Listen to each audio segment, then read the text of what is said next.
Thank you so much for joining us on this Monday evening. We're very excited to be here with you all for our second panel of this season or this fall season. And our panel today are Philly Co-op or Philly Artist Co-ops, the power and challenges of working together. My name is Jasmine, the program facilitator for Vision-Driven Consulting and Vision-Driven Artist Workshop Series. And once again, welcome.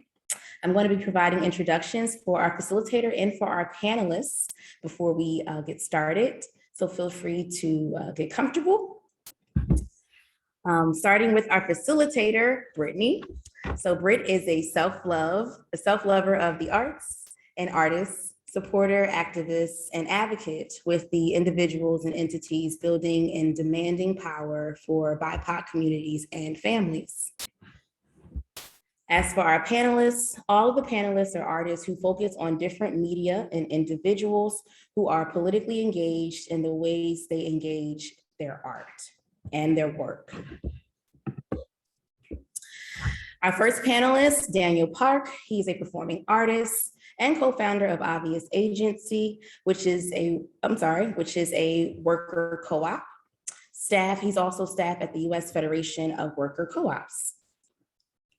Next, we have Ms. Veronica Jurkiewicz, yes, a phenomenal vocalist and curator, member of the collectively run Bismuth String Quartet and the collectively run Prometheus Chamber Orchestra. And then lastly, Olivia Jia. She is a painter, arts writer, and member of the Tiger Strikes Asteroid and legal aid for immigrant rights. These three panelists will be joining Britt in an open conversation, and I'm going to pass this over to Britt, our facilitator for the evening. Hello, everyone. It is so lovely to be with you this evening. If you are attending virtually, please feel free to turn on your video. It's so lovely to be able to see the folks that we're talking with. It makes it feel more interactive. We also turn on transcription, which you can either choose to hide or show for yourself. And we are going to be recording this session and uploading it to our YouTube channel. So just, everyone a heads up that this is being recorded and will be publicly available after the fact. And we are going to open up with some questions directly for the panelists. And then we're going to sort of decide, basically see how the evening goes and decide whether or not we want to do Q&A, open Q&A. But the folks who are in attendance can definitely chat to Jasmine or I and let us know if you all have questions that are directly relevant to the topic as we're talking about them.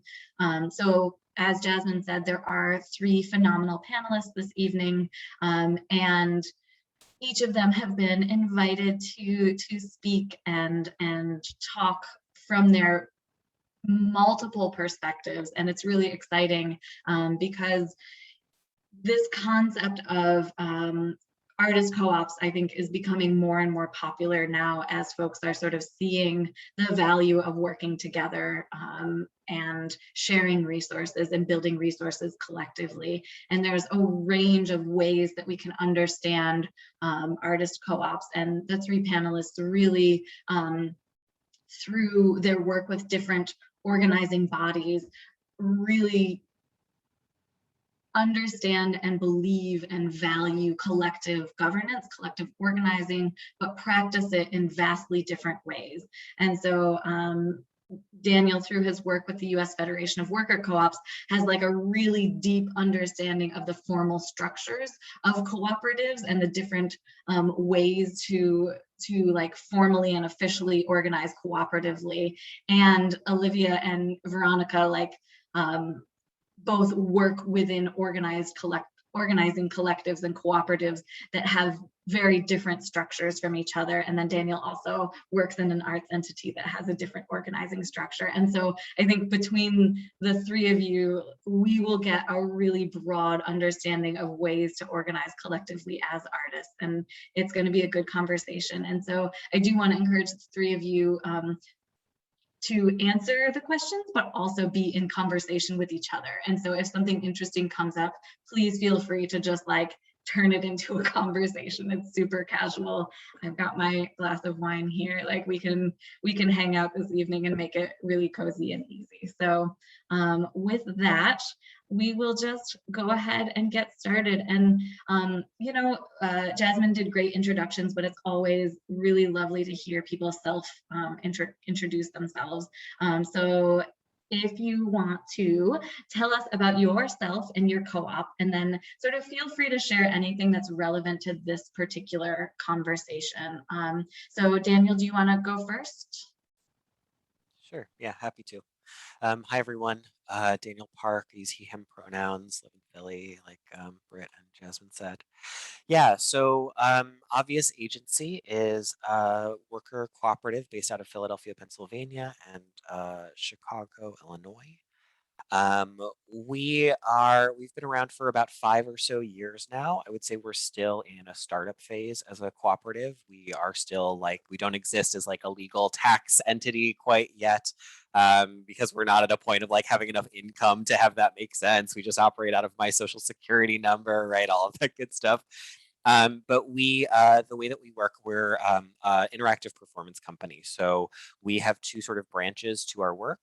Part of that is a fee-for-service model where we create commissions for cultural institutions who are interested in engaging their either existing audiences in their work that they're already doing in new ways, or working to engage new audiences in new ways.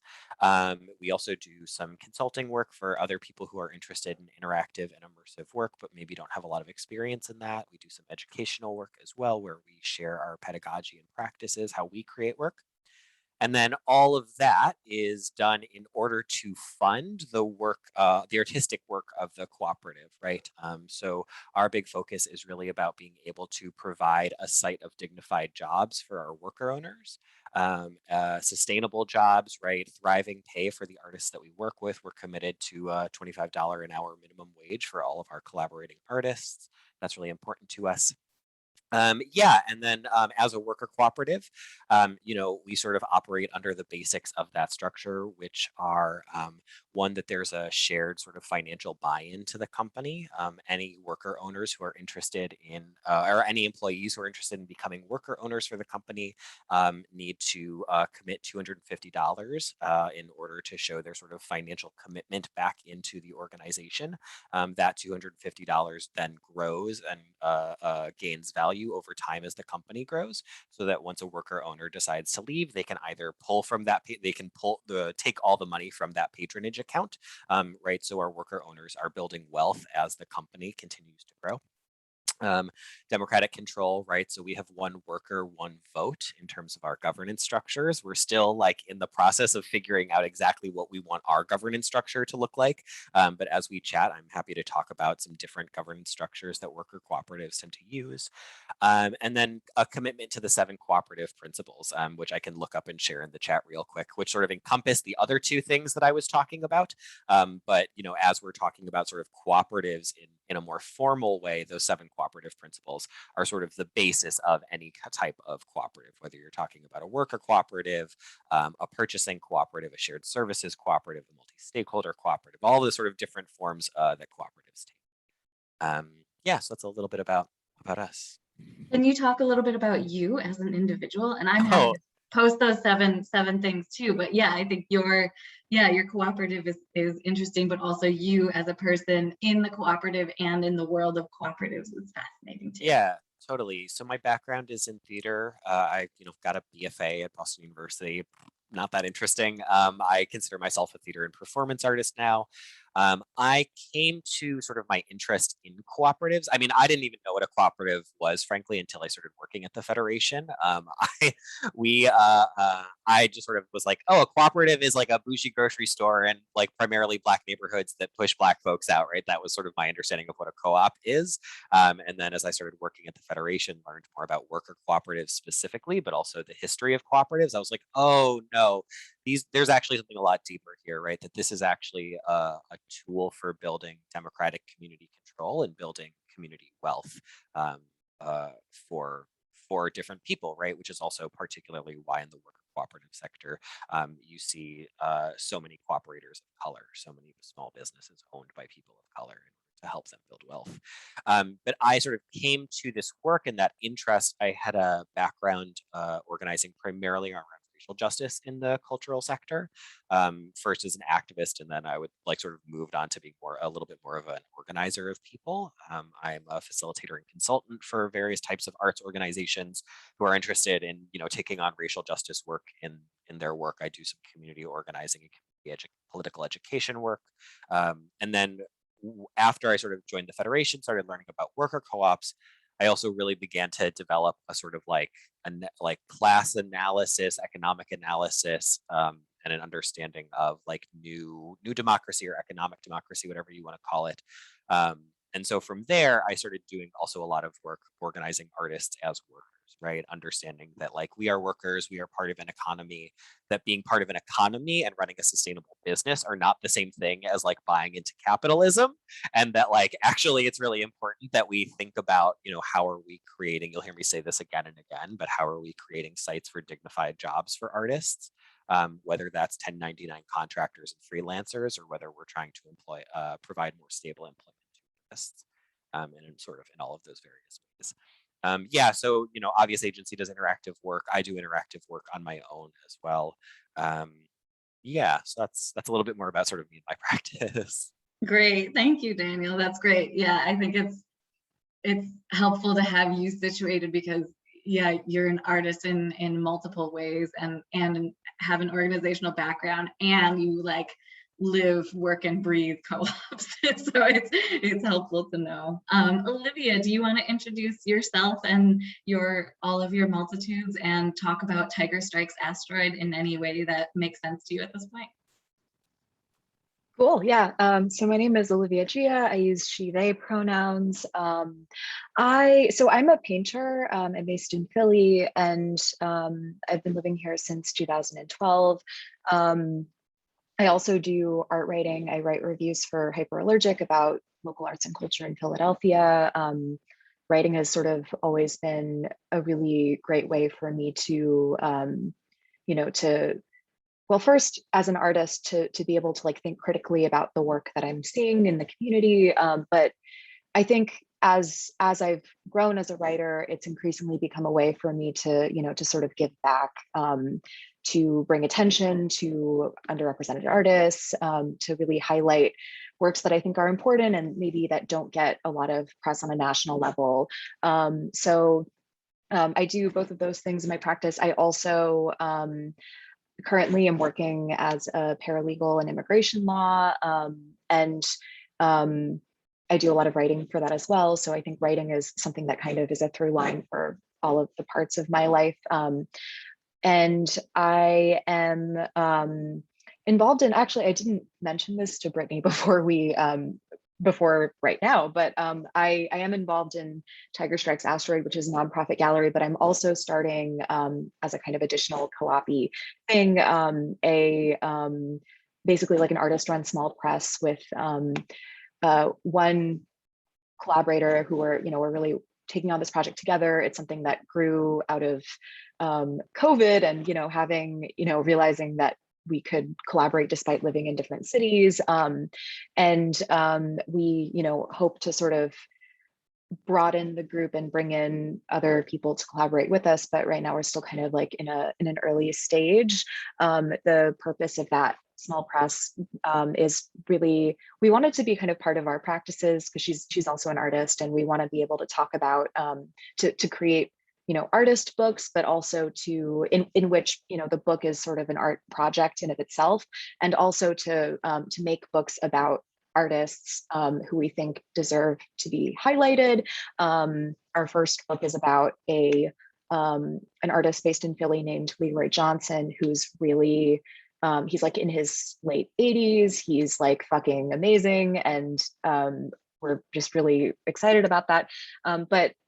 So Tiger Strikes Asteroid, to sort of describe that a little bit more, it is an artist-run gallery that started, I think, in somewhere between 2010 and 2012. I'm like blanking on the exact year. I think it was 2010. I think it's been around for about 12 years now. And it did start in the city of Philadelphia. It now has expanded into kind of a nonprofit network of sister galleries that exist in currently New York, Philly, Chicago, LA, and Greenville, South Carolina. And the spaces are fairly autonomous. The network there, so it's our structure is a little bit complex because the spaces, like these are like physical gallery spaces, and each site has its own members. And so in terms of the actual gallery programming at every individual site, it's the members of that particular location who curate the shows, who run any open calls, who really handle anything to do with the physical site itself. And also, each site has their own structure for bringing on new members, and its own structure for kind of governing like local issues to do within the local group.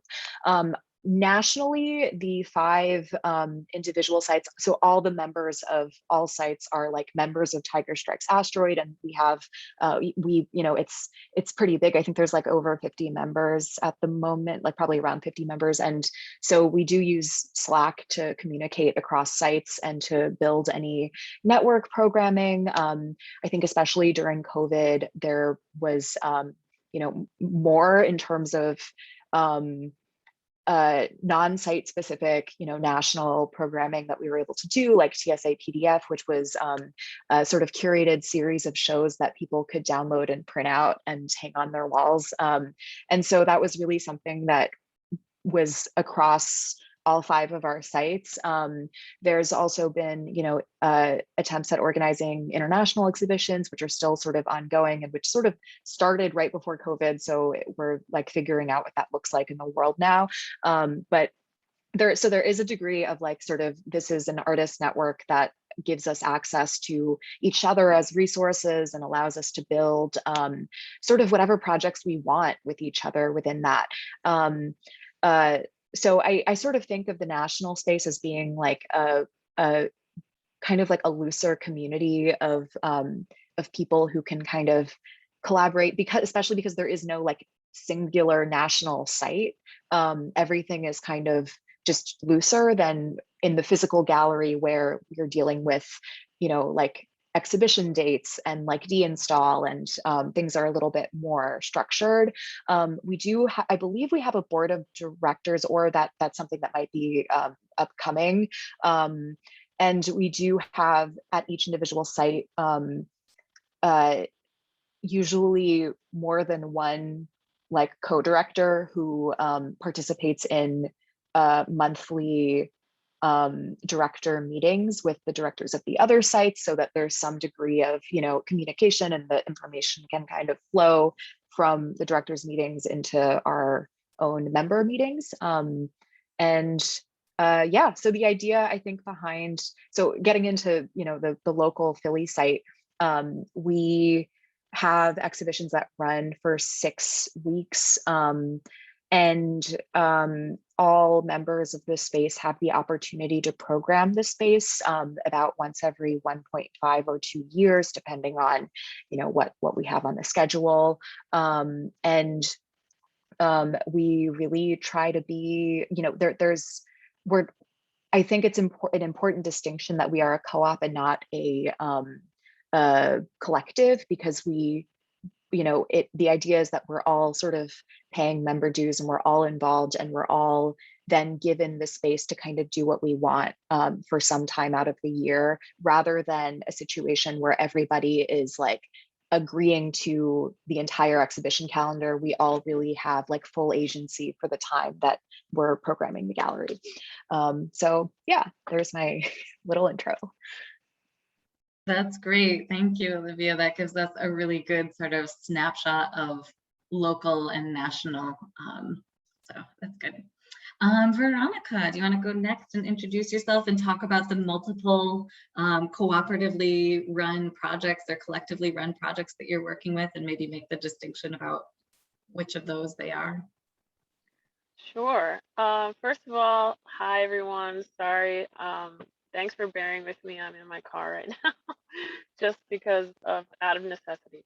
But yeah, thanks so much for having me. I am a musician. I'm a violist, violinist, and vocalist here in Philly. I'm actually a former member of Prometheus. I am a founding former member. I was in a group called Prometheus Chamber Orchestra for a little over 5 years. It started in 2013, and it is a conductorless, non-hierarchical, democratically run ensemble. Um, it's a string chamber orchestra, so it is within the paradigm of classical music. I have a classical music background, but since grad school have expanded my musical horizons, and now primarily actually perform a pretty wide variety of musical traditions. I'm an improviser. I play in a Latin band. I sing in a early music choir. So I do a lot of different things now. But so Prometheus was founded in 2013 and is in residence at the Church of the Advocate, which is an astounding institution in Philly, located at 18th and Diamond Street. And the orchestra was really founded to be a part of the advocate community and contribute to the rich history that exists at the Advocate. So we perform without a conductor, which already is kind of a different sort of situation for an orchestra. Usually orchestras have a conductor, someone up there, leading the ensemble, telling the musicians what to do, but we were 100% musician led. And we had so in terms of the definitions of cooperatives, I would definitely say we were more on the collective end and not a strict or anywhere near a strict co-op. But so as a collective, we were self-managed. We did all of the work, all of the tasks, all of the responsibilities, all of the roles that are involved in running an ensemble, running an artist or an organization. Essentially, we're all done by the musicians. But the group is fiscally sponsored under CultureWorks, so that end of things we had some sort of help, or obviously we were part of CultureWorks to do some logistical things and some more administrative things. But in terms of artistic programming, marketing, production, um, working directly with the advocate, and um, just being able to exist and present music was all done by the musicians. Um, so yeah, but it's quite an ambitious project, and I would say so after I left Prometheus, I actually helped start Bismuth String Quartet, which so Prometheus has somewhere between 14 and 17 members, and Bismuth is a string quartet, so there's only 4. So a lot of the things, just by the nature of smaller numbers, it's a lot easier in certain ways. So Bismuth is also collectively run. We don't have any leadership roles. We all share responsibilities. And we perform music primarily by historically underrepresented composers. We also improvise as a group and write our own music and collaborate with composers and commission works and premiere works. So it's still within the classical music paradigm, again, because it's a string quartet. But a lot of what I do is, a lot of my work has to do with at least attempting or leaning towards decolonizing the classical music structure or institution, but that's a whole lot of work because it's quite vast. But yeah, so that's me. Thanks, Veronica. So yeah, it was great to hear all of your introductions, and for the folks who are listening and learning and thinking about all of this stuff, I think one of my favorite things about all three of you as individuals and the work that you do is how intentional it is, how really intentionally political it is, how you organize the ways in which you are an artist and you do your work as an artist, really thinking about power, leadership, the relationships between the audiences, right? And so these are things that as artists are really building their strengths and their capacities, these are the things that I think make the ways in which you cooperatively organize really special. In particular is how political you are as individuals, and then how you carry those politics into the work you're doing. And so, you know, I sort of led with that because that's my favorite thing about your cooperative arts groups, is that they are so intentionally politically grounded and rooted. And that gives sort of a shared framework on how to move forward, and how to move forward not just as an individual who wants to promote your art or your work, but as an individual who is part of something bigger and bolder and braver. So I want to ask you all, what is the best or your favorite thing about being a member of a cooperative arts group? And so let's start with maybe Olivia. Do you want to go first? Do you feel prepared to go first? Sure.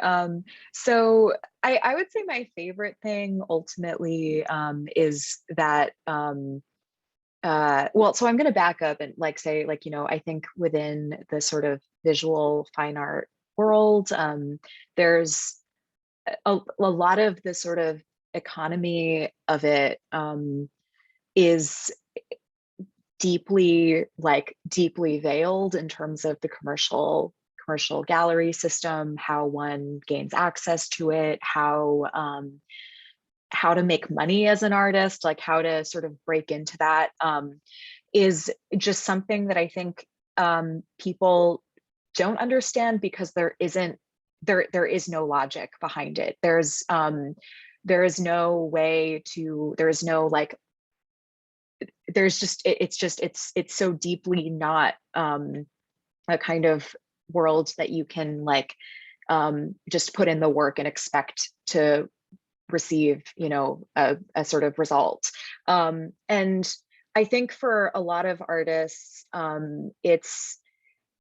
this is something that, you know, when you go to art school, or when you know, sort of begin to live your life outside of school as a working artist, it's like you can feel like, you know, how do I show my work? Or, you know, why is it that people who I am doing studio visits with, who are really incredible artists, who, you know, have really amazing practices, aren't getting, why are they not getting venues to show their work? Why aren't they getting any attention?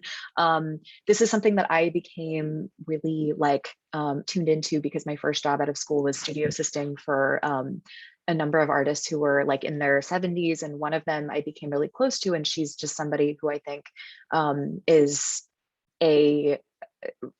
just a tremendous artist who's been working, you know, making work in poetry and in visual art for decades. And her work is it just doesn't exist in the commercial realm. And so for me, when I joined Tiger Strikes Asteroid, my first thought was you know, if I join this cooperative, then I'm going to have the opportunity to program this space, and I'm going to get to sort of, you know, bypass that that whole situation and just give this person a show. This artist who I really respect, I think should have a show, and she's going to have a show, and I can make it happen. And it was this really amazing feeling of empowerment, of getting to really directly participate. And you know, I think something else was when I was in school, you know, I went to school in Philly, and the visual art scene here is like extremely rooted in artist-run spaces. There's many artist-run galleries, and I think like getting to kind of peek behind the curtain and like work on, you know, do work to show artists that I care about, you know, that's ultimately the best thing about it. That's the whole reason for doing it. Yeah. That's awesome. Thanks, Olivia. That's really special that's like that's why you think it's the best thing, which says a lot about you. The best reason for being part of a co-op is to show other people's art that you respect. Thank you. Daniel, you want to go next? Sure, yeah. You know, I think that resonates with me. I think for me, it's really about like that, you know, democracy takes time, democracy takes a lot of work, but the payoff is really valuable, right? Especially when you're working sort of at a smaller scale. So to me, it's really about the ability to come up with creative solutions that actually meet everybody's needs in a group, right? And that kind of democracy. So an example of that I can give is when we had pretty early on in our sort of process of formalizing our collaboration, we decided that we wanted to essentially handle money differently. We were like, you know what, we're not necessarily interested in equally sharing like the profit from projects. We actually want to do it equitably, right? We want to consider more than just like an even split to people, but we want to consider other factors. And so the first external project that we took on was one in which, you know, we were getting underpaid, of course, because art. We were doing a $1,500 contract for a local school, or for like a local college, and it was like something like a 4-week engagement, something, again, a ridiculously small amount of funding for the sort of time commitment that we were doing. But we were like, you know what, it's okay. Like, it's an opportunity. We're building our portfolio. We're willing to make the sacrifice. And so we said, okay, cool. Like, let's talk about the money. Let's talk about how we want to use it. And through a series of conversations, I shared with the group, like, hey, yeah, I'm in a place right now where I'm like definitely experiencing financial instability. I don't know where rent is going to come from next month.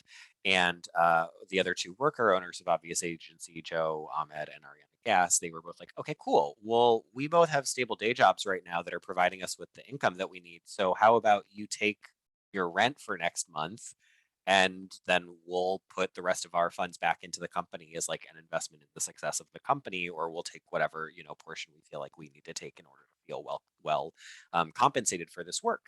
And that was like wild. That was a type of mutuality and mutual aid that I had like never experienced from folks before. It required both a level of honesty and vulnerability to say like, hey, this is where I'm at and this is what I need.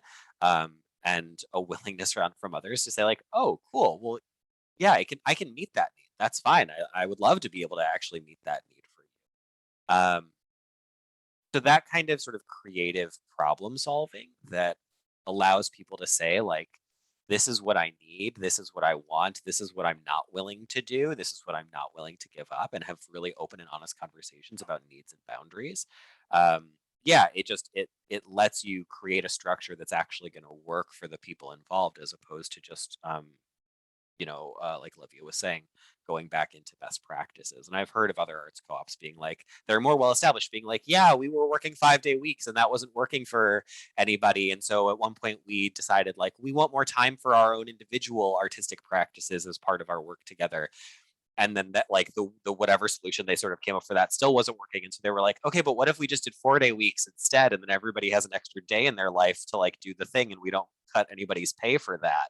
And they ended up doing that. And it's like, great. Yeah, exactly. We can figure out a solution that actually works for everybody.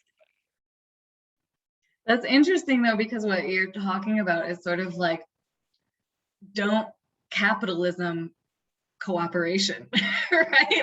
Like they were almost capitalisming cooperation by starting from principles that are rooted in capitalism, whereas you're saying like, we don't have to do that. Like, we can actually do whatever it is we want to do because we get to decide. So Daniel, follow-up question based on sort of the ways that you were talking about your group is, how did you get to that point? Like, how did you get to the point where the three of you could have that conversation? Like, did you start out being really close friends, or did you move into that? Yeah, I'm actually pulling up. I just ran a session about this, essentially this exact thing for our conference the other day. So I'm pulling up the tool that I can share with you all. I'll share it in a minute once I find it. But yeah, so we all, Joe and I went to college together, so we had known each other for a while before, as collaborators and friends. We both moved to Philly around 2014, 2015, and met Ariana pretty quickly afterwards, just kind of coincidentally. And it turned out that all three of us had a shared interest in the intersection between game design and live performance. Ariana at the time was working at the entrepreneurial game studio at Drexel, and through that job we got a gig with the Temple University Library to create a commissioned project for them. And so that was our first time sort of collaborating all together. Before that, Joe and I had worked on a big project in Philly together. Ariana and I had worked on a big project in Philly together, but that was sort of our first time all three together, coming together and all working together. And like any other collaboration, it was difficult, it was challenging. We were still figuring out, how do we communicate together, how do we move through conflict together, right? All of these like really important skills that you need to have in order to be able to work there and make that work. And then a different collaborator of mine in a different collaboration came up with, as we were starting a new project together, came up with this really great worksheet for us to use to sort of talk about and check in, like, where are we at in our lives? What is money looking like? What are relationships looking like? What does artistic success look like? What are like previous examples of conflict or times when collaborations have gone south and haven't worked out? And like, what are the things that we want to be a part of? And what are the things that we don't want to be a part of? So like, just taking time to like be people together and like have these conversations and talk about our values and what's important to us. And so through using that tool with obvious agency folks, that's how we came to this idea of like, you know what? We're still at a point where we're not making enough money to really pay ourselves as we should be anyways every single time. So let's actually like check in regularly before we start distributing funds between the worker owners and paying ourselves. So that's kind of how that came about. But it also raises for me that like, again, towards this idea of like democracy takes a lot of work. Democracy is hard if you're really going to engage in it. One of the 7 cooperative principles is like continuing education or something like that. And part of what it points to is that, I don't know, Olivia or Veronica, if either of you all encountered this or did any of this in your collaborations or cooperatives. But like, an instance of this is like, if somebody really has a democratic say in an organization and how it's going to work, they need to be able to read the books, right? They need to be able to look at the budget and make sense out of it, to actually make meaning out of it, not just to see a bunch of numbers that like add up and add down or whatever, right? But to actually like be able to tell this is the narrative of the budget, so that they can make empowered and informed decisions, right? If somebody can't actually do that kind of work, then they can't actually participate in a democratic process truly to make real informed decisions about an organization. And so part of what cooperatives have to do, they have to identify, okay, what are the major skills that everybody here needs? How are we going to make sure that everybody can read the books? How are we going to make sure that everybody has the skills to facilitate a meeting? How are we going to make sure that everybody has the skills to like work through conflict together, right? And to be open and honest and vulnerable and draw boundaries and all of those good things, right? So it's part of why cooperatives take more time than like a traditional nonprofit might, than a fiscally sponsored project might, because all of these things actually like the people need investment, right? We have to be investing in our workers in order to build strong workplaces and strong organizations, because that's the foundation of this thing that we're doing together. Yeah, thank you so much, Daniel. Yeah, it's like the people are what makes or breaks the success of the entity. And this is really investing in the people. I dropped a link to a bookkeeping cooperative in there. They are a bookkeeping cooperative, as their name demonstrates. And they also have some phenomenal resources on shared budgeting practices, and that whole process of teaching and deconstructing the fundraising process, or the funds tracking process. Like, I don't even know all the language to use, but when I attended workshops with them, I was like, oh, this is how to like dismantle some of the capitalism that goes into tracking money and like really democratizing the bookkeeping process. So they are a great resource. Thank you for dropping that in there, Daniel, the resource. That's super helpful. Veronica, what is one of your favorite things about cooperative organizing or being part of a collective or cooperative? Well, I have to say, I definitely feel the same way as Olivia and Daniel in a lot of ways, but specifically just having that, or the feeling of empowerment from your participation and engagement. You know that your work and everything that you're contributing is valuable and making a difference, and you have that creative latitude to be like, yourself is so important to the entire mission and process and product and everything that happens. So that, and well, yeah, like Daniel said, when democracy takes a lot of work, but I feel like when it works, it just feels really good. Like it's so special when it works. When it doesn't, that's another story. But so that, and yeah, just having the autonomy, having the ownership over everything that you put your work into, is really special.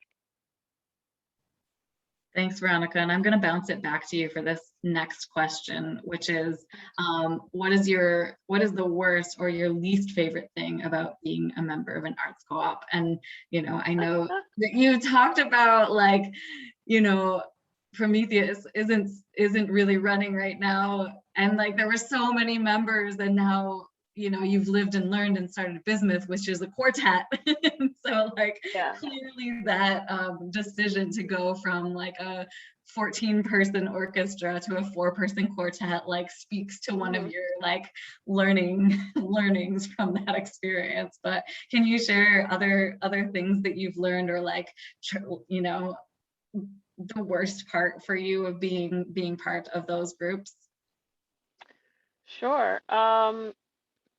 One of the biggest things is that, yeah, democracy takes a lot of work again. And just if you're involved, or if people are involved that aren't, I don't want to use the term like pulling their own weight, but like their roles aren't defined and they don't have the, I don't want to say capacity, but they kind of are, oh my gosh, what's the word I'm trying to think of? When you don't do something just because you don't feel like you don't have to be really cordial here. You can just say what you want to say. I feel like you're trying really hard to be nice. No, I'll think of the word I'm trying to think of. But it's, yeah, just not engaging. When not everyone is fully engaged, then things can fall apart very easily. Or when roles aren't defined like pretty well, then things can fall apart. So there's just a fine balance between like, yeah, having well-defined roles, having like a really strong foundation and structure, but also having flexibility, because it's super important, I think, for groups like this to have flexibility and be able to change, like Daniel described. I mean, you know, just being able to have conversations and figuring out creative solutions. If everyone, you know, isn't even on board to have those conversations in the first place, then, you know, any sort of progress or any sort of work is just going to be stalled like constantly. So yeah, I would say just with whoever is involved, any members, that there is real ownership for those members, and they really engage in the way that that they, that everyone's contributing. So. And I guess, how might you ensure that in the beginning? Are there things that you did with Bismuth when you started it to ensure that everyone was invested or knew their roles, or like, how do you do that in the very beginning so that you don't get caught in the middle? Yeah, I think just setting that up as like almost like a boundary, or like a defining characteristic of being a member of this group. Like, these are the expectations. And if it's sort of like up in the air, or it's just kind of like, oh, we'll just figure it out later, I mean, there are obviously things that you do figure out along the way, but making sure, everyone's invested from the beginning. It's almost like, it almost helps to have somebody who's like the shepherd or something of making sure, not a leader, not someone who's like above everyone else, being like telling everyone what to do, but almost just like facilitating engagement and like facilitating investment, or just like making sure everyone's like, checking in with everyone, making sure everyone knows, what they're supposed to be doing, is doing what they're supposed to be doing. It just is communicating, but in a really open way, and not like any sort of like taskmaster way. But just, I think having one person that that is their role, I think, is kind of important, and that role can change. I mean, for us with Prometheus and with Bismuth, any sort of leader, I don't want to say leadership, any sort of role that involves like more work, let's say, than other roles, is always rotational. So, one person doesn't get stuck with something, or doesn't feel overwhelmed, for a long time, because they have to do something that, over time, it just takes a lot of time. So, I think that's pretty important. Thank would you. add- Yeah, Daniel. Yeah, I was gonna say, like, I would add to that too, that like, I think a lot of people come to there's sort of two. There's like some people who are really excited about worker cooperatives come to it and are like, oh my God, completely flat structure. I'm so excited about there being absolutely no hierarchy whatsoever, right? And then some people who are really skeptical of worker cooperatives are like, oh, tyranny of structurelessness, like nothing is gonna get done. How do you actually figure out who is doing a thing? How many like million meetings do you need to have? And I think the like clarity there that I try to offer to folks is like, well, yeah, it can be either of those things, but it also doesn't have to be, right? Democratic governance and one worker, one vote doesn't have like means that like there are structures where everybody has a say, but that doesn't mean you don't delegate things, right? You can have a worker cooperative and be completely circular, completely collective, completely flat if you want to. That is an option that works for smaller groups, right? Not necessarily larger ones. Obvious agency worked like that for a while.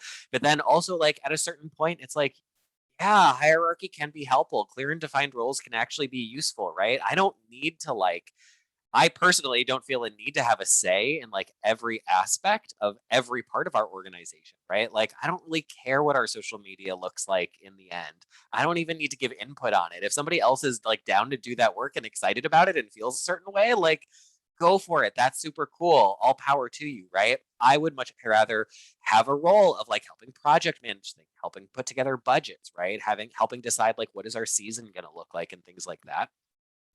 And so, yeah, it's just this like Veronica was saying, right? Like, defined roles are useful, like at the very least, right? And this is part of why worker cooperatives ask people to make a financial contribution. It's like, what is your investment in this community, right? Any democratic process that you find across the world, even if we're looking at like how the US runs our democratic processes, right? Like, there are rights and there are responsibilities. And you need to clearly define what are the responsibilities that you need to take on and meet in order to have access to those rights that you get, right? And so if not everybody is in consensus or agrees on what those responsibilities should be, or if they're just unclear and there aren't any like systems of accountability, to check in with folks and be like, hey, you were supposed to like do this thing, or hey, this was expected of you. Like, did it happen or did it not happen? And to be able to check in about that, I think that's a big part of where things start to fall apart. And I think a lot of the work that Obvious Agency is trying to do is to go about defining those things, figuring out, right? Like, what are our rights and responsibilities? What is the minimum that we expect from folks in order to be a worker owner of the organization? Like, what is it that you need to contribute in order to be part of this community and to benefit from the things that we're creating?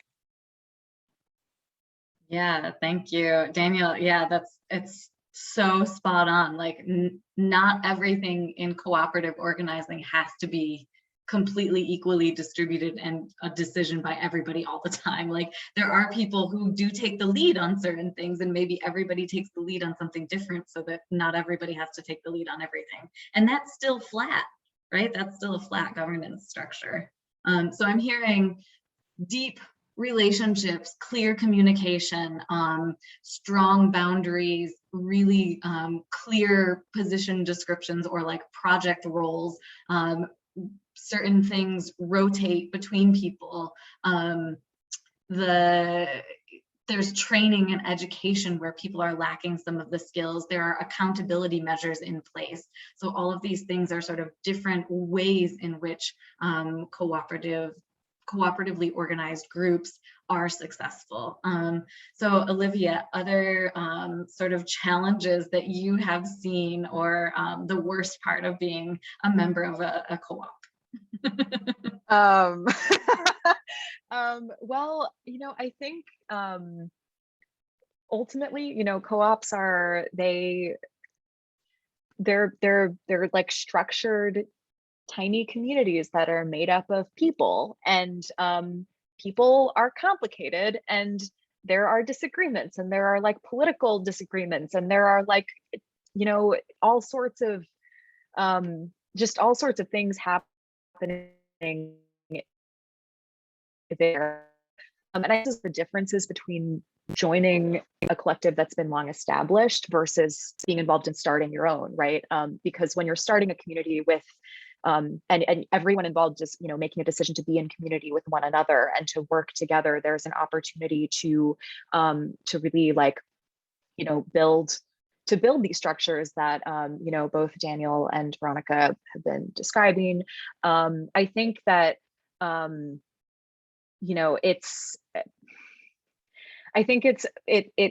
it gets very complicated to join a pre-existing group, especially one that has been around for a long time and where many of the original members are no longer a part of it. I think that there can be a way in which maybe there was once a very specific sense of politics or clarity governing the mission, but I think at TSA at least that's something that I think has somewhat dispersed just through the nature of people leaving and new people joining, and the fact that everyone comes in with, to be frank, like a different sense of what they want out of the space, with a different sense of what they want the space to represent.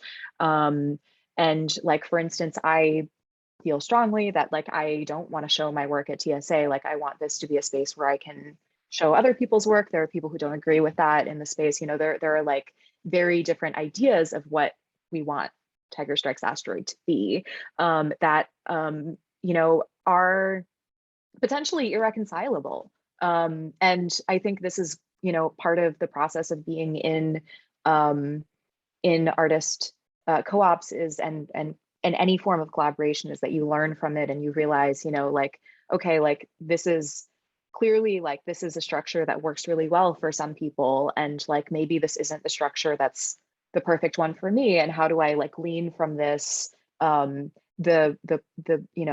parts that feel true and right, and how do I move forward and build my own you know, ways of being in community with people. You know, I think, yeah, that's my long, slightly political answer to your very straightforward question. No, it was good because I think something you brought up is the difference between what happens when you start your own group or you join a group that's already been in existence for a while, and it's a really different vibe, right? It's a really different vibe to be in control of how things work versus, you know, having to adjust and shift things along the way. Yeah, I think that's very real. That's very real, and you're seeing it in TSA on the local scale and on the national scale, right? So it's like, gosh, we're organizing at multiple levels where you're organizing your small group locally, you're organizing nationally, but you're also thinking about the communities that you're working within and how the work that you're doing at both local and national level impacts other people, right? So it's not just you. Right. Yeah, I mean, I think it's also like TSA is in a particular position that I think is different. I think we are literally like the only beast of our kind, you know, like there is no other gallery network that also has 501c3 status like that we know of. And so like, you know, there are like, I think especially when you bring in the 501c3 factor, like there are defined roles that need to exist. Like there needs to be a director, like there are all these things that have to happen. And when you have a group that's as big as like 50 people across, you know, 3 time zones, like, you know, like I don't know that my ideal community involves using Slack, you know, like, but that's like the way that we have to organize because there's just no other way. Like, you know, the email chains would just like, I don't know, like literally all turn into like a labyrinth and we would never get out. And so like there, you know, it's I think like, you know, my collaboration with my friend Leah, like the sort of small press that we want to start is, you know, a way that I've been able to like engage with more of the things that I want out of collaboration that are, you know, that, and we're getting to sort of build that from a clean slate, which I think is literally an impossibility when you're joining a group that already exists and has so much defined structure. Like there is no way for me to march into the TSA Slack general channel and be like, hello guys, I think we need to reorganize completely. Like I think that would just like totally like not be the context for that. So yeah, I think like being, you know, doing your research, knowing, you know, the full context of what you're doing and what you want out of it is really important. And like for me, what I wanted out of it was to put on this show that happened in October and it was great. And like that, you know, I got, and I'm curating another show this spring that, you know, is going to be showing some artists that I think like should be seen in Philly. And like I, you know, I think that there's just, you have to be realistic about, you know, what the structure is, what your role in it is, what you seek to gain out of it, and what are some things that you can live with, like that you don't, that maybe not aren't ideal, but like are fine to like get you like the things that you want. Like I think there's just a lot of moving parts that I was not aware of when I first joined because I didn't really understand how collectives worked. And there's just, you know, like there's even like, you know, even a small group of people trying to be in democracy with one another, like you quickly see that utopias are really not possible, and we have to like work with each other and figure out compromises, right? Yeah. Great, thank you. And Daniel, what is your most challenging part or the worst part of being part of a cooperative?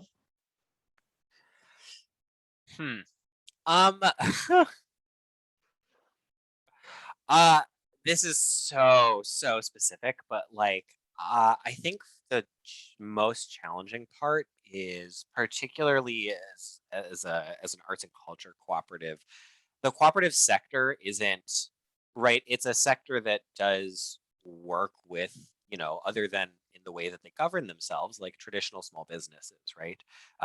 These are businesses that are primarily focused on generating profit and scaling, right? Still to the point of like wanting to provide, you know, good workplaces for their workers, but like it is still focused on profit generation, right? Whereas art, we're working in a gift economy. It just doesn't really work under capitalism in order to do something like that. It's pretty difficult. The co-op developers don't speak the language of art generally. And so when you go to them to be like, yeah, our business model is actually built around net zero. What's important to us is that we can generate enough profit in order to make our art sustainably for ourselves. And we're trying to do that without being hyper reliant on funders in order to make that happen. They're like, oh, what? You want to wait, so you're telling me you don't want to just like you're not here to like make a profit? That's not sort of the point. And we're like, yeah, that's not the point, right? And then we've also struggled on the other end of that arts business developers oftentimes don't necessarily understand the cooperative sector. And then when we're telling them like, yeah, we actually have multiple revenue streams and we're not just focusing on like education as like the thing, and we're really not interested in only applying for grants in order to like make money work for our company, they also get really confused by that. And so I think for us, it's the fact that the cooperative sector, there is a huge rise in the last, really, I mean, since the pandemic started, in alternative structures for producing and creating art. I've noticed programs like Assets for Art, or excuse me, Anti-Capitalism for Artists, Art.coop and Gilded are really grabbing more and more people's attention as viable alternatives to traditional models of production.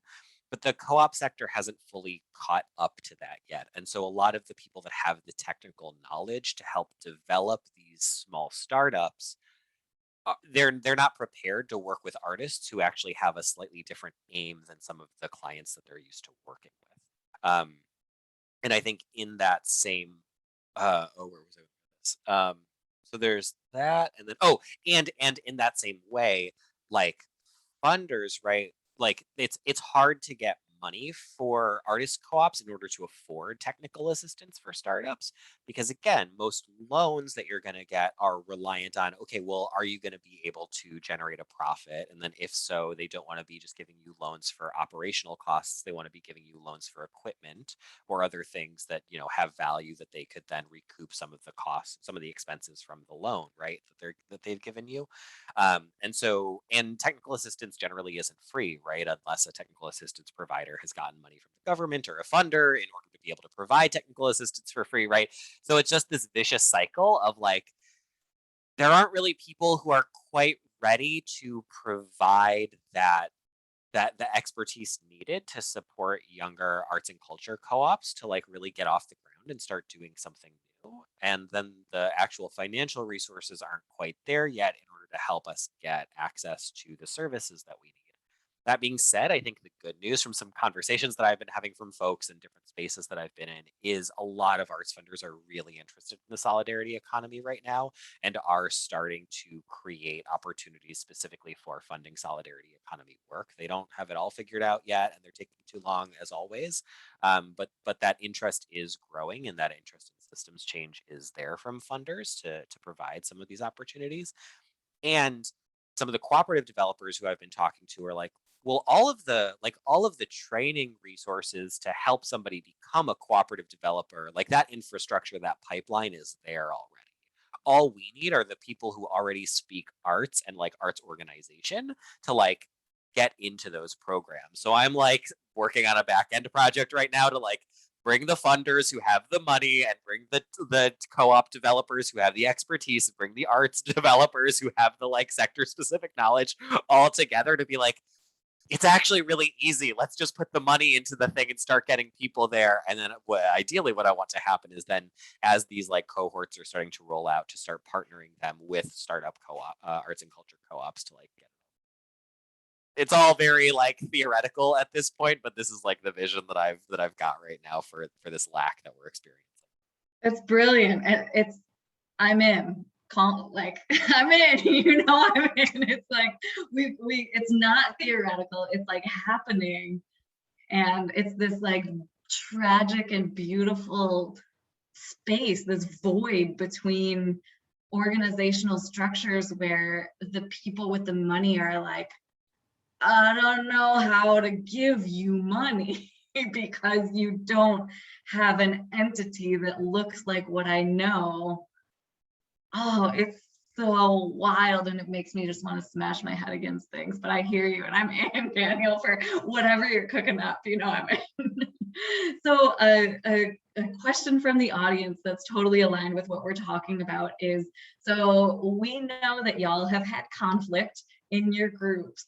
And one thing that sort of happens frequently is like, there's a single voice that might be louder than the others, you know, democratic process, one individual, one vote, and also like consensus process. If someone like opposes, then the process doesn't move forward. So what have you done in the past when there has been conflict in general, but also specifically when there might be agreement across the majority, but there might be one person specifically who's like, you know, morally blocking things unnecessarily, and it just keeps happening, you know, which is a song and a story that we've all experienced. So I'm just gonna, because this wasn't in our premeditated questions, I'm just gonna toss this one up, and whoever wants to catch it can jump in.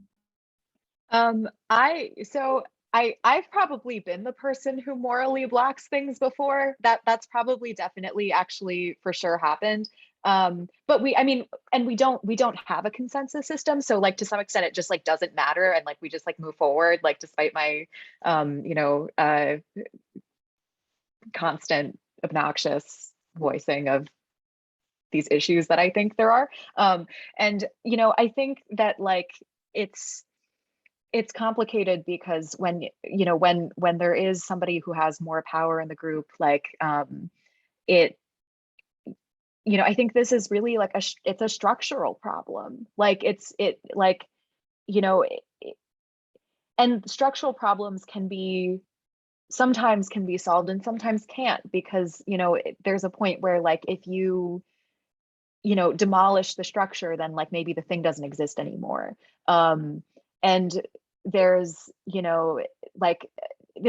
I think there's a degree to which like when you are the person who has the moral issue, you have to decide to what degree it's worth pursuing, or whether it's maybe more worth pursuing other projects where you can control those structures. But I think also like it's really, I think it's important when people have their things that they want to talk about, to really be open to listening to disagreement. I think that it's much more worth it to like listen and have conversations about, especially if something is like a really deep-seated thing, to like really make room for that. I think I think that like it's, I would much rather be in a space where we were operating on consensus. I think like that's something that when I think about this, the artist that I showed in October, she told me something once about how like she and her husband have for like 5 decades avoided conflict, partially by like never like putting something in their house that they don't both want there. And I think, I'm down with that principle. Like I think for the book project, for instance, like my friend and I, like we toss a lot of ideas back and forth, and we find the ones that we're both excited about, and we work on those together. Like we just, we want to be in true collaboration with one another, and we're doing this together because we respect each other, and like that, I think that's something that you can structurally build into your collective when you're building it from the ground up, versus becoming something to navigate, when you're in something that exists already. I'd also say that like I think it's rare that full consensus is the right decision-making tool for a decision. Like that's pretty, yeah, that's, I would say that that's a pretty rare one, frankly, from my experience. In part because it is really hard to build full consensus around particular things, right? But then, okay, so what are the really, either like, so the question is, what are the really important moments to build full consensus, right? Like, where does that really need to happen? I think is the next question to ask, right? Because again, like any org structure, and like you can sort of decide, like, well, we work at full consensus when what we're talking about is like who is on our board or what our season is going to be or blah blah blah blah blah, and then we do 2/3 majority votes for like approving budgets and things like that, right? But like figuring out, okay, what are the levels of decision making and when is full consensus needed versus not, in that same way that it's about like identifying, okay, like when do particular people need to be part of a conversation or not. But then I think the other thing is like, you need to prep those things in advance, right? Like, don't wait until there is an impassable conflict that stuff is happening, right? You need to like be thinking, what are our decision making structures, and let's formalize those before we hit a major conflict that's going to stop us, ideally. And then it's also about like giving people training in conflict resolution skills and involving the people who have issues or who have challenges in the like problem solving. So, okay, like this is an us problem. So if you don't want this, then what? What would you propose alternative, right?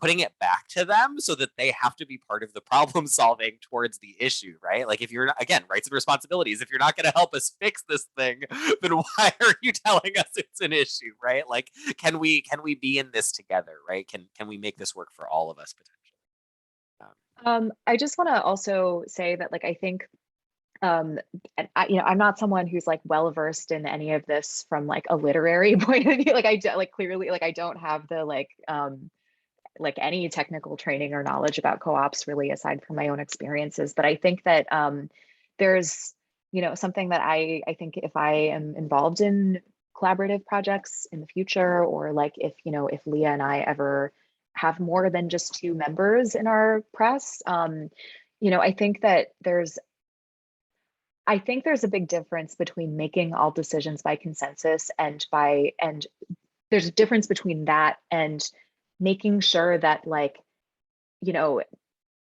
there, like, I think that I don't think it's important that everyone is completely enthusiastic 100% about every issue, but I do think that we need to avoid situations where there's like maybe 5 people in the room and one of them has like a real strong rejection to something and saying like, okay, we're just going to move on. Like, I think like there's a difference between like, levels of issues and like the amount of like weight and attention that we need to put on those things. And I think that it's, there are certain moments where it's really critical that like everyone is on board, if it's that kind of group where that's what you want everyone to be feeling. I think different groups are very different, and like it's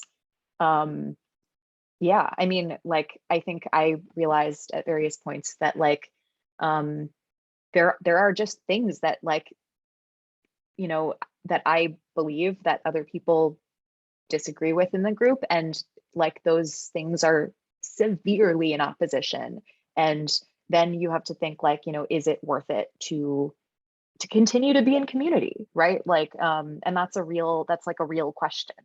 Yeah. Yeah, and I just want to add that like what Daniel said about consensus versus 2/3 majority or like a unanimous, like deciding what is going to be in those categories beforehand is like super important, because that will handle like a lot of complexity down the road if you just decide beforehand, this absolutely we need unanimous voting for this decision or this issue. And also I was also going to say what Olivia said about deciding whether like it's worth it or whether you ultimately want to be in community. That's a real I mean, it's a hard conversation, it's a hard topic, but you know, at a certain point, I think it's really important to be able to have that conversation, either with yourself or with, you know, someone else who is like constantly like blocking, um, you know, the progress of the group, or their communication is just not on par with what the communication of the group should be. They're not acting in community, or they're not acting as a good citizen of the group, a member of the group. So yeah, I think it's important to not avoid those conversations. I also think, like, going off of that, that it's, you know, when you are in a community, it's also your responsibility to like be thinking about what you're adding, and you know, whether, like, you know, if you get a sense that a group is moving in a direction like by majority that is very different than what you want it to be, then like maybe the solution isn't to try to force the group to change to match what you want. Like maybe actually the best thing for the group is to you know, to either change your expectations or to start a new community that fits that. Like I think there's like the really wonderful thing about artist co-ops is there's just so many different kinds, and like even within galleries, you know, there's like probably as many kinds as there are galleries, right? Like as many kinds as there are artist run galleries. And yeah, no, I think it's like part of being a good citizen is to constantly be reevaluating, you know, what how you relate to the people in the group and how you relate to the idea of what the group is. And yeah. Thank you. That was a robust response to that question. Yeah, Veronica, Oh, do you I wanna... thought, sorry. Yeah, I thought of the word that I was thinking of for complacency. Complacency is, yeah, a very tricky place to be if you're a member of any sort of club. Yeah, I mean, some of the stuff that you all are talking about, it's sort of like, you're saying words like community or citizenship, but I keep thinking about the depth of intimacy of relying on these types of groups. It's not just about like your financial well-being, but it is like spiritual, philosophical, political, emotional well-being. Like these are your people in some ways. These are like, oftentimes like when you work with somebody, you might spend more time with them than you do your intimate partner, right? Like I just keep thinking about relationships, and it really seems like the depth of relationships that you all are forming with your co-conspirators is so important, right? This is a relationship that culturally we don't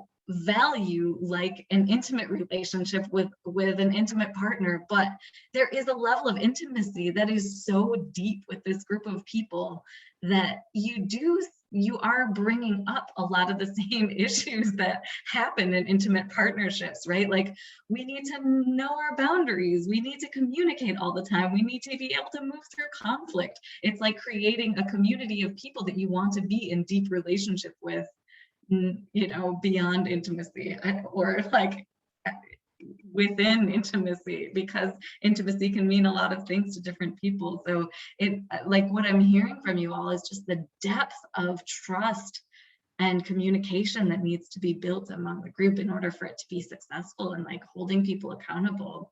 It seems really deep and valuable and important. So yeah, I'm feeling like the weight of what you all are talking about. So last sort of popcorn question is, what advice would you give to folks who are thinking about either joining or starting a cooperative arts organization or collectively run arts entity? And, you know, maybe instead of popcorn, I'll just say, Daniel, do you want to go first in responding to this? We've talked about a lot, but maybe there's stuff that hasn't come up yet that people can think about. Ooh, yeah. Don't start a co-op if you're not interested in cooperating. Like, I think that's an easy one. I was having a conversation with my mom a few years ago when I first started working at the Federation and was learning about cooperatives. She's like, yeah, I have this idea for a business and I think it's a co-op. And I was like, is it, or is it just your vision for a business that you want to create? Like, and being really realistic about, like, if you have a vision for a thing that you want to bring to life, do that. That's great. And if you think that if people start to like push back against that vision or want to alter that vision or turn it into something else potentially, and you wouldn't feel good about that, then it's probably not a co-op, right? Like, a co-op is inherently about being open to change, open to things modified, right? Being open to working with other people and out together.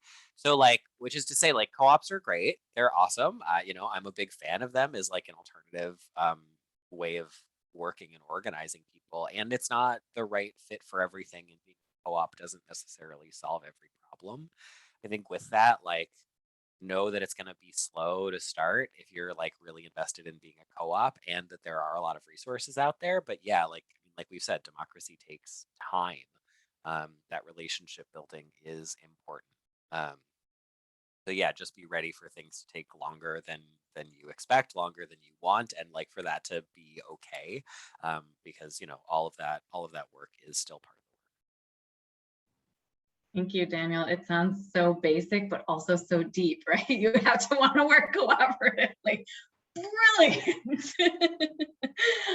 Veronica, do you have any additional advice that you want to offer folks that hasn't come up yet? Yeah, I would say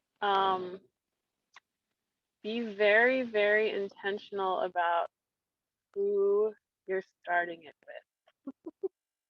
That's all I'm gonna say. That's it. All right. Everyone like nods knowingly. Yes, we've all been there. Olivia, any advice you want to share? I definitely agree with both of what Daniel and Veronica said. I think, let me just think about this for 1 second. I mean, I don't know. I think like having a clear, like, I think that like, collaborations can and should change with, with the idea that we're all choosing to start this thing together and choosing to do this because we respect each other and because we think that we trust that each other uh, is critical and cares deeply about this thing that we're building together. But I think that it's with that in mind, I think it's really important to to have a sense of not like the sort of not like a vision and like a kind of like businessy way, but like I think it's important to have some common morals and some common ideas of like what is like if we're growing a garden together, like what is like the sort of basic like like theme or like thing that we're doing. Like I think that's really important. I think like with the press, I think we're struggling with that a little bit, like we want to do a lot of things and we want to make room for a lot of things, and I think that's fine when it's just two people, but like as the complexity of the group goes, it's really important to keep some kind of consistency or through line so that when people join, they also know what they're signing up for and they're not blindsided by like suddenly we're taking a turn and publishing books about unicorns and maybe that's not what somebody wanted to do. All right, thank you. So I do just want to open it up for Q&A. If any of the folks on the call have additional questions, you can feel free to type them into the chat box or unmute yourselves and go ahead and ask those questions. So I will give a few minutes for folks to jump in if you've got any questions.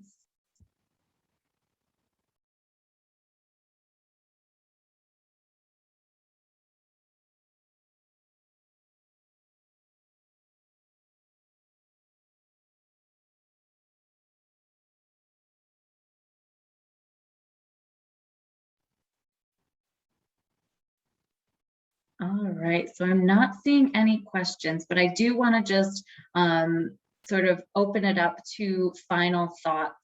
If Daniel, Veronica, or Olivia, you have anything else that you want to share that we didn't ask about or that we didn't necessarily touch on that you think is important, we can open up to that. And again, if folks are on the line and have a question, feel free to drop it in the chat.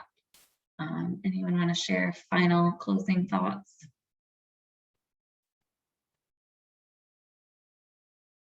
I mean, I will take the opportunity to just share Obvious Agency's current project with folks. We're working on a piece called Care About Each Other package. We're working with 13 different Philadelphia area artists, creating work ourselves. Through this project, through the business model for this project, we've continued on sort of this idea of economic democracy, building wealth, right, respecting labor. There's lots of sort of stuff to share about that, but we're taking pre-orders for what is essentially a community supported art project right now. So if you're interested, we're sort of marketing it as like the perfect holiday gift for art lovers in your life. So check it out. I just put a link in the chat for folks. And yeah, just like naming that, you know, again, like I sort of named at the beginning, like a cooperative is a thing and cooperation is a way of being, right? Like democratic process is like super important, and we need to think of democracy not just as like it's a thing that we do, you know, once every year, once every 2 years, where we go to a poll and vote, right? Democracy means people having a direct say in their day-to-day living conditions, right?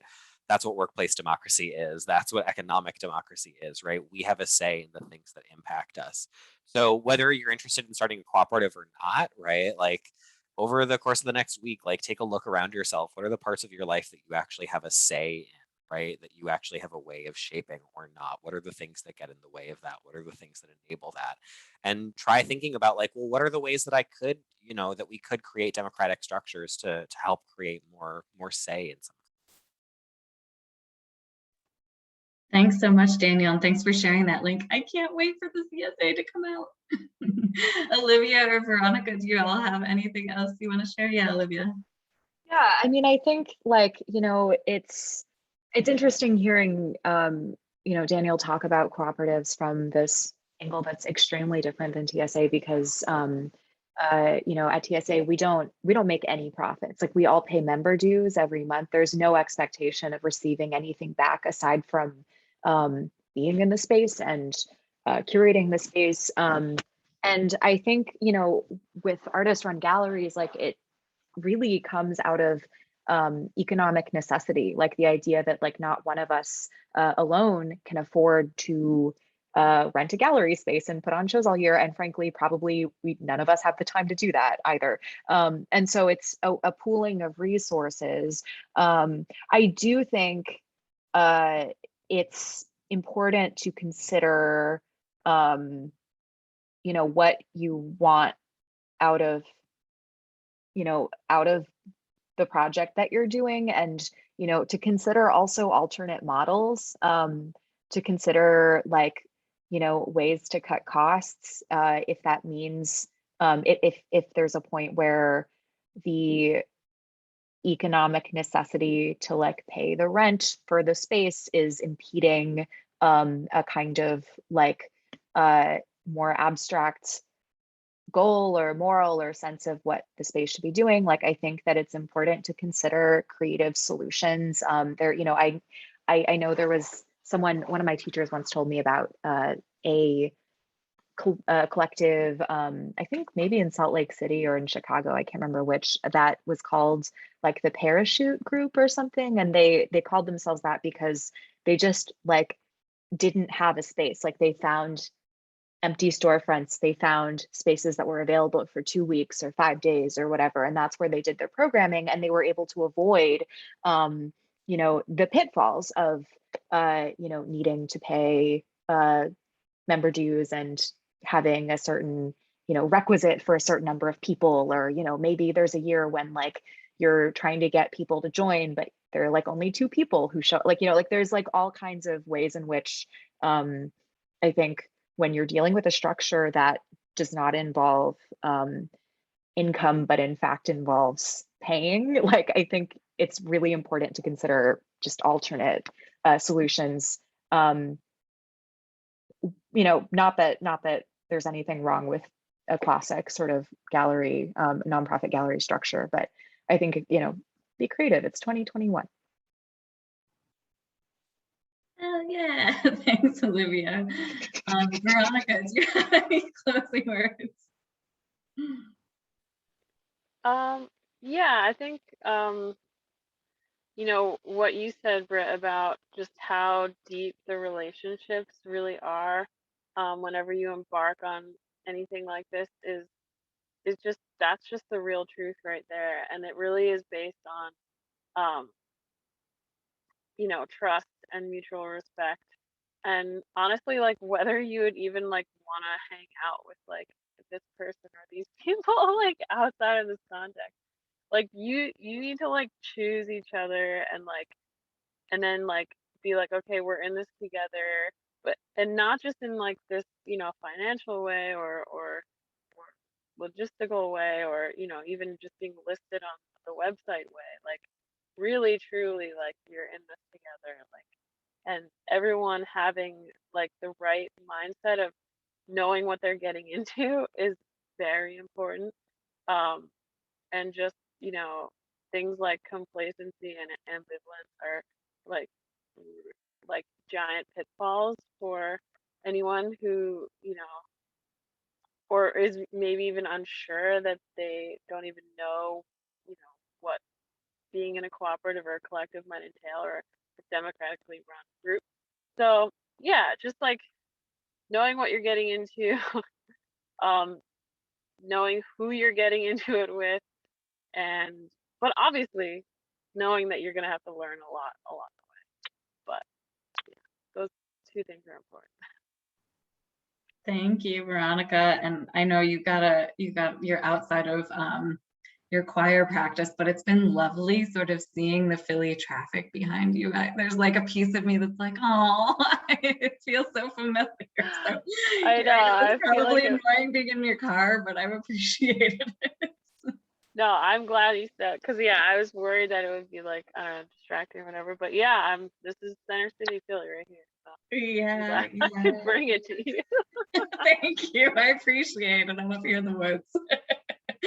Well, Veronica and Olivia and Daniel, thank you all so much. It's been lovely, like, you know, having you all as part of this conversation, but also being in community and friendship with the three of you throughout the years. So I really, really appreciate you each as individuals and the ways that you show up as models in the art sectors that you're working in. So thank you for continuing to like hold these values in all that you do as individuals and in the communities that you are a part of. So I really appreciate you all being part of this conversation and also part of our community. So thank you. And I'm going to pass it back to Jasmine to close us out for the evening. Yes, thank you so much once again, panelists, for just this conversation. It was so informative. And thank you for participants for joining us. Thanks for hanging out with us for 2 hours on a Monday evening. And this will be recorded, and we will be emailing you a replay of this conversation right after we get off this call. I also want to share with you all the link to our next workshop, which I just placed in the chat. This is our last workshop of the year. It's going to be on December 11th, and it's going to be about planning for 2022. So if you are interested in figuring out a game plan for the next year, join us in December for that workshop. And I will also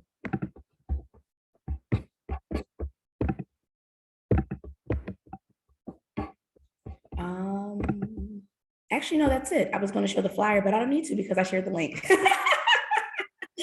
But that is all. Thank you all once again for joining us, panelists and participants. Thank you, Britt, our fearless leader at Vision Driven Consulting, for facilitating this space and this conversation.